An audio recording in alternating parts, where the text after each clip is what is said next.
Upwork पर अगर आपके पास टॉप रेटेड पेजेस नहीं है या किसी वजह से आपके अकाउंट से टॉप रेटेड पेजेस रिमूव कर दिए गए हैं या अगर रिसेंटली आपका अकाउंट सस्पेंड हो गया है तो ये वीडियो आपके लिए है।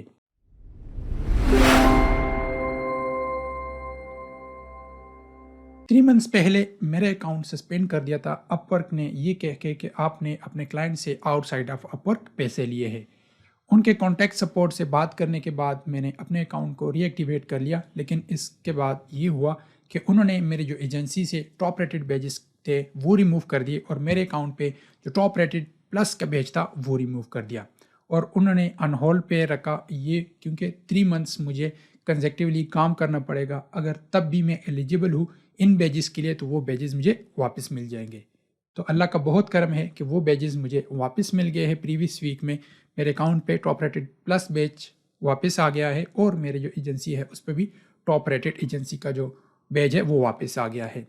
तो कुछ पॉइंट्स जो मैंने नोट किए हैं कि अगर आपके पास ये बैजेस होते तो आप क्या करते, अगर आपके पास ना होते तो आप क्या करते, तो वो सारी चीज़ें डिस्कस करेंगे हम डिटेल से। फर्स्ट पॉइंट्स हम डिस्कस करेंगे कि अगर आपने अपना अकाउंट सस्पेंशन से बचाना है कि आपका अकाउंट सस्पेंड ना हो तो ये फॉलो करें। उसमें सबसे पहले ये है कि किसी तरह भी आप अपवर्क पे ये ना कहे अपने क्लाइंट से कि वो आपको आउटसाइड ऑफ अपवर्क पेमेंट दे या किसी तरह का आप इस तरह का कोई वर्ड यूज़ करें जिससे आपका अकाउंट मुतासिर हो सकता है। आप क्लाइंट के साथ कांटेक्ट कर सकते हैं, इवन आप अपना WhatsApp number, email, each and everything, Skype वगैरह शेयर कर सकते हैं, लेकिन वो तब कर सकते हैं जब क्लाइंट आपको हायर कर ले अपवर्क पे। बिफोर हायरिंग आप अपवर्क पे अपने क्लाइंट के साथ ए सच कुछ ना शेयर करें। और बाकी आप चीते आपको पता है कि किस तरह विदाउट कॉन्टैक्ट भी आप कर सकते हैं, तो वो वाला तरीका भी आप यूज़ कर सकते हैं।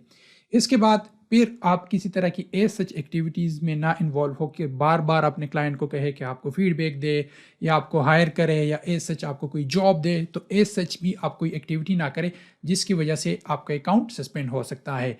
अपवर्क के जो टर्म्स एंड कंडीशन है उनको फॉलो करें, वो मैं लिंक में डिस्क्रिप्शन में भी ऐड कर दूंगा, तो उनको भी आप फॉलो करें ताकि आपको किसी तरह का कोई भी इस तरह का सस्पेंशन ना फेस करना पड़े। इसके बाद फिर आप इस ये भी ना कभी करें कि आप 2 अकाउंट या इससे ज़्यादा अकाउंट मैनेज करें। आज ना सही हफ्ते बाद, 2 महीने बाद, 3 महीने बाद अपवर्क को पता चल जाना है कि आप मल्टीपल अकाउंट्स मैनेज करें और वो एक न एक का अकाउंट मैनेज जो आप कर रहे हैं उनको सस्पेंड कर सकता है। तो इससे भी आप बचे। आप एक अकाउंट एक ही सिस्टम पे ना लॉगिन करें, मल्टीपल सिस्टम पे लॉगिन कर सकते हैं या जो भी आप जुगाड़ लगा सकते हैं वो कर सकते हैं, लेकिन कभी भी सेम टाइम पे एक अकाउंट एक ही सिस्टम पे 2 अकाउंट ना यूज़ करें, आपका अकाउंट सस्पेंड हो सकता है। अगर आप ये समझ रहे हैं कि अपवर्क को नहीं पता चल रहा मैं 2 अकाउंट यूज़ कर रहा हूँ, 3 अकाउंट यूज़ कर रहा हूँ, लेकिन आज ना सही कल सही किसी ना किसी टाइम उनको पता चल जाना है और आपका अकाउंट सस्पेंड हो जाएगा। तो इस चीज़ों से भी अपने आप को बचाएं ताकि आपको ऐसे कोई इशू ना फेस करना पड़े। अब हम आते हैं टॉप रेटेड बैजेस की, या कोई भी बैजेस अगर आपके अकाउंट पे अभी है अगर वो रिमूव कर दिया तो किन इश्यूज़ को आप फेस करेंगे। जब मेरे साथ ये बैजेस थे तो मेरे अकाउंट पे मोस्टली मुझे इनवाइट्स बहुत ही ज़्यादा आते थे।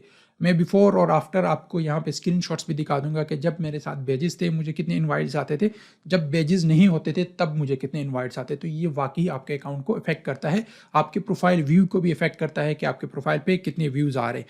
और जो सबसे ज़्यादा पिन पॉइंट वाली बात है वो ये है कि आपको न्यू जॉब्स आना भी कम हो जाएंगी, क्योंकि अपवर्क के जो एल्गोरिथम है कुछ इस तरह काम करते हैं। अगर आपके पास टॉप रेटेड के बैजेस है तो वो आपके क्लाइंट को कुछ जस्टिफिकेशन, अथेंटिसिटी जो भी आप उनको कह दें वो दिखाते हैं कि ये जो फ्रीलांसर है ये अच्छा है बजाय दूसरे फ्रीलांसर्स के जिनके साथ ये बैजेस नहीं है, तो आपकी जो हायरिंग रेट है वो भी कम हो जाती है। तो इन चीज़ों का भी आपने ख्याल रखना है कि आपके पास जो भी बैच है उनको रिटेन करें और उनको लॉन्ग टर्म पे लेके जाएं। अगर आपके पास इन केस आपके पास कोई बैच नहीं है या आपके पास जो बैजेस थे वो रिमूव कर दिए, तो आपको क्या करना चाहिए। मेरे हिसाब से जब बैजेस मेरे रिमूव कर दे तो मेरा तो कुछ जो क्लाइंट्स हैं उनके साथ लॉन्ग टर्म काम था, शुक्र था अल्लाह का कि अभी भी उनके साथ काम चल रहा है और मेरा प्रोफाइल ग्रो कर रहा था।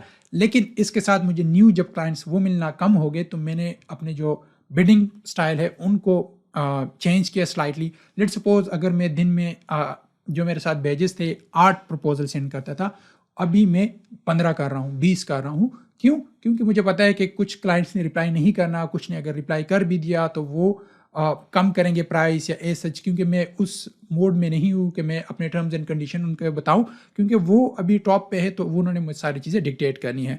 تو میں نے اپنے پرائسنگ بھی کم کی. لیٹ سپوز ایک پروجیکٹ میں اگر $100 پے کرتا تھا وہ میں 80 پہ یا 70 پہ کرنے لگا تاکہ مجھے پروجیکٹس بھی ملنا سٹارٹ ہو. تو یہ ٹیکٹکس بھی آپ فالو کر سکتے ہیں کہ آپ اپنا بجٹ کم رکھیں یا آپ اپنی جو بڈنگ ہے اس کو بڑھائیں. شکر ہے اللہ کا کہ مجھے پروجیکٹ کیٹالاگس کے تھرو بھی کچھ آرڈرز آئے, کچھ کلائنٹس نے وہاں سے کیٹالاگس پرچیز کیا. تو آپ اپنے کیٹالاگس پہ بھی کام کر سکتے ہیں تاکہ کسی نہ کسی طرح سے آپ کے پروفائل پہ پروجیکٹس آتے رہے. تو یہ جو ٹاپ ریٹڈ بیجز ہے, یہ جو باقی بیجز ہے, یہ واقعی آپ کے پروفائل کو افیکٹ کرتے ہیں, آپ کے پروفائل کو اوپر لے کے جاتے ہیں. تو اگر آپ کے پاس نہیں بھی ہے تو میں نے آپ کو بتایا کہ آپ اپنے پروفائل پہ جو بڈنگ ہے ان کو بڑھائیں, آپ اپنے کیٹالاگس پہ کام کریں, اپنے پروفائل آپٹمائزیشن پہ کام کریں تاکہ کسی نہ کسی طرح آپ کو پروجیکٹس ملتے رہیں. امید کرتا ہوں ان چھوٹی چھوٹی ٹپس سے آپ کو کچھ نہ کچھ ہیلپ ملی ہوگی کہ کس طرح آپ اپنے اکاؤنٹ کو ٹیکل کریں گے, اور اگر آپ کے پاس بیجز نہیں ہیں یا کوئی اور ایشو آپ کے اکاؤنٹ کے ساتھ ہوا ہے تو آپ ان کو کیسے ٹیکل کریں گے. اگر آپ کو کسی طرح کا کوئی بھی کویشچن ہے تو کمنٹ سیکشن میں پوچھ سکتے ہیں. ملتے ایک اور ویڈیو میں. اپنا اور اپنے پیاروں کا بہت خیال رکھیے گا. اللہ حافظ.